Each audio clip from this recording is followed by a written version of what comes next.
श्रीमद् भागवत गीता तृतीय अध्याय प्रारंभ।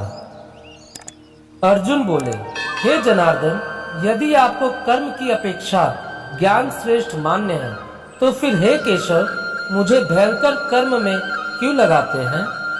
आप मिले हुए से वचनों से मेरी बुद्धि को मानो मोहित कर रहे हैं। इसलिए उस एक बात को निश्चित करके कहिए जिससे मैं कल्याण को प्राप्त हो जाऊं। श्री भगवान बोले, हे निष्पाप, इस लोक में दो प्रकार की निष्ठा मेरे द्वारा पहले कही गई है।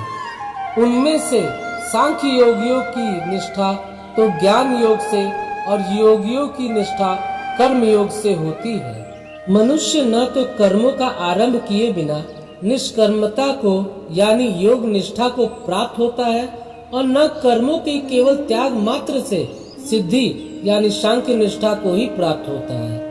निसंदेह कोई भी मनुष्य किसी भी काल में क्षण मात्र भी बिना कर्म किए नहीं रहता, क्योंकि सारा मनुष्य समुदाय प्रकृति जनित गुणों द्वारा परवश हुआ कर्म करने के लिए बाध्य किया जाता है। जो मूढ़ बुद्धि मनुष्य समस्त इंद्रियों को हठ पूर्वक ऊपर से रोककर मन से उन इंद्रियों के विषयों का चिंतन करता रहता है, वह मिथ्याचारी अर्थात दंभी कहा जाता है।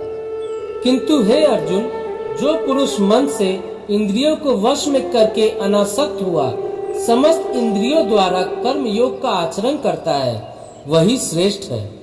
तू शास्त्र विहित कर्तव्य कर्म कर, क्योंकि कर्म न करने की अपेक्षा कर्म करना श्रेष्ठ है, तथा कर्म न करने से तेरा शरीर निर्वाह भी नहीं सिद्ध होगा।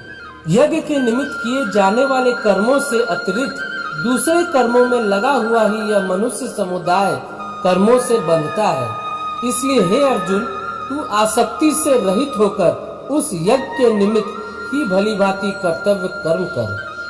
प्रजापति ब्रह्मा ने कल्प के आदि में यज्ञ सहित प्रजाओं को रचकर उनसे कहा कि तुम लोग इस यज्ञ के द्वारा वृद्धि को प्राप्त हो और यह यज्ञ तुम लोगों को इच्छित भोग प्रदान करने वाला हो। तुम लोग इस यज्ञ के द्वारा देवताओं को उन्नत करो और वे देवता तुम लोगों को उन्नत करें। इस प्रकार निस्वार्थ भाव से एक दूसरे को उन्नत करते हुए तुम लोग परम कल्याण को प्राप्त हो जाओगे। यज्ञ के द्वारा बढ़ाए हुए देवता तुम लोगों को बिना मांगे ही इच्छित भोग निश्चय ही देते रहेंगे। इस प्रकार उन देवताओं के द्वारा दिए हुए भोगों को जो पुरुष उनको बिना दिए स्वयं भोगता है, वह चोर ही है। यज्ञ से बचे हुए अन्न को खाने वाले श्रेष्ठ पुरुष सब पापों से मुक्त हो जाते हैं, और जो पापी लोग अपना शरीर पोषण करने के लिए ही अन्न पकाते हैं, वे तो पाप को ही खाते हैं। संपूर्ण प्राणी अन्न से उत्पन्न होते हैं। अन्न की उत्पत्ति वृष्टि से होती है, वृष्टि यज्ञ से होती है और यज्ञ विहित कर्मों से उत्पन्न होने वाला है। कर्म समुदाय को तू वेद से उत्पन्न और वेद को अविनाशी परमात्मा से उत्पन्न हुआ जान। इससे सिद्ध होता है कि सर्वव्यापी परम अक्षर परमात्मा सदा ही यज्ञ में प्रतिष्ठित है। हे पार्थ, जो पुरुष इस लोक में इस प्रकार परंपरा से प्रचलित सृष्टि चक्र के अनुकूल नहीं बरतता अर्थात अपने कर्तव्य का पालन नहीं करता, वह इंद्रियों के द्वारा भोगों में रमण करने वाला पापायु पुरुष व्यर्थ ही जीता है। परंतु जो मनुष्य आत्मा में ही रमण करने वाला और आत्मा में ही तृप्त तथा आत्मा में ही संतुष्ट हो, उसके लिए कोई कर्तव्य नहीं है।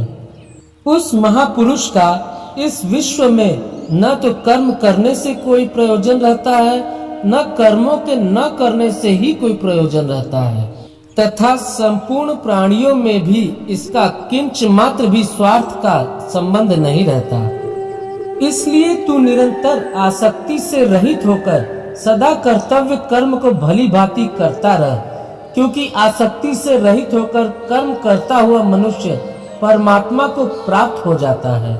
जनक आदि ज्ञानी जन भी आसक्ति रहित कर्म द्वारा ही परम सिद्धि को प्राप्त हुए थे। इसलिए तथा लोक संग्रह को देखते हुए भी तू कर्म करने को ही योग्य है, अर्थात तुझे कर्म करना ही उचित है। श्रेष्ठ पुरुष जो जो आचरण करता है, अन्य पुरुष भी वैसा वैसा ही आचरण करते हैं। वह जो कुछ प्रमाण कर देता है, समस्त मनुष्य समुदाय उसी के अनुसार बरतने लग जाता है। हे अर्जुन, मुझे इन तीनों लोकों में न तो कुछ कर्तव्य है और न कोई भी प्राप्त करने योग्य वस्तु अब प्राप्त है, तो भी मैं कर्म में ही बरतता हूँ। क्योंकि हे पार्थ, यदि कदाचित मैं सावधान होकर कर्मों में न बरतूं तो बड़ी हानि हो जाए, क्योंकि मनुष्य सब प्रकार से मेरे ही मार्ग का अनुसरण करते हैं। इसलिए यदि मैं कर्म न करूं तो ये सब मनुष्य नष्ट भ्रष्ट हो जाए और मैं संकर्ता का करने वाला हूँ तथा इस समस्त प्रजा को नष्ट करने वाला बनूं। हे भारत, कर्म में आसक्त हुए अज्ञानी जन जिस प्रकार कर्म करते हैं, आसक्ति रहित विद्वान भी लोक संग्रह करना चाहता हुआ उसी प्रकार कर्म करे। परमात्मा के स्वरूप में अटल स्थित हुए ज्ञानी पुरुष को चाहिए कि वह शास्त्र विहित कर्मों में आसक्ति वाले अज्ञानियों की बुद्धि में भ्रम अर्थात कर्मों में अश्रद्धा उत्पन्न न करे, किंतु स्वयं शास्त्र विहित समस्त कर्म भली भांति करता हुआ उनसे भी वैसे ही करवावे। वास्तव में संपूर्ण कर्म सब प्रकार से प्रकृति के गुणों द्वारा किए जाते हैं, तो भी जिसका अंतःकरण अहंकार से मोहित हो रहा है, ऐसा अज्ञानी मैं करता हूँ ऐसा मानता है। परंतु हे महाबाहो, गुण विभाग और कर्म विभाग के तत्व को जानने वाला ज्ञान योगी संपूर्ण गुण ही गुणों में बरत रहे हैं, ऐसा समझकर उनमें आसक्त नहीं होता। प्रकृति के गुणों से अत्यंत मोहित हुए मनुष्य गुणों में और कर्मों में आसक्त रहते हैं। उन पुण्यता न समझने वाले मंद बुद्धि अज्ञानियों को पूर्णतया जानने वाला ही ज्ञानी विचलित न करे। मुझ अंतर्यामी परमात्मा में लगे हुए चित्त द्वारा संपूर्ण कर्मों को मुझ में अर्पण करके आशा रहित, ममता रहित और संताप पर रहित होकर युद्ध कर। जो कोई मनुष्य दोष दृष्टि से रहित और श्रद्धा युक्त होकर मेरे इस मत का सदा अनुसरण करते हैं, वे भी संपूर्ण कर्मों से छूट जाते हैं। परंतु जो मनुष्य मुझ में दोषारोपण करते हुए मेरे इस मत के अनुसार नहीं चलते हैं, उन मूर्खों को तू संपूर्ण ज्ञानों में मोहित और नष्ट हुए ही समझ। सभी प्राणी प्रकृति को प्राप्त होते हैं, अर्थात अपने स्वभाव के परवश हुए कर्म करते हैं। ज्ञानवान भी अपनी प्रकृति के अनुसार चेष्टा करता है, फिर इसमें किसी का हठ क्या करेगा। इंद्रिय के अर्थ में अर्थात प्रत्येक इंद्रिय के विषय में राग और द्वेष छिपे हुए स्थित है। मनुष्य को उन दोनों के वश में नहीं होना चाहिए, क्योंकि वे दोनों ही इसके कल्याण मार्ग में विघ्न करने वाले महान शत्रु हैं। अच्छी प्रकार आचरण में लाए हुए दूसरे के धर्म से गुण रहित भी अपना धर्म अति उत्तम है। अपने धर्म में तो मरना ही कल्याण कारक है और दूसरे का धर्म भय को देने वाला है। अर्जुन बोले, हे कृष्ण, तो फिर यह मनुष्य स्वयं न चाहता हुआ भी बलात् लगाए हुए की भांति किससे प्रेरित होकर पाप का आचरण करता है। श्री भगवान बोले, रजोगुण से उत्पन्न हुआ यह काम ही क्रोध है। यह बहुत खाने वाला अर्थात भोगों से कभी न अघाने वाला और बड़ा पापी है। इसको ही तू इस विषय में वैरी जान। जिस प्रकार धुएं से अग्नि और मैल से दर्पण ढका जाता है तथा जिस प्रकार जेल से गर्भ ढका रहता है, वैसे ही उस काम के द्वारा यह ज्ञान ढका रहता है।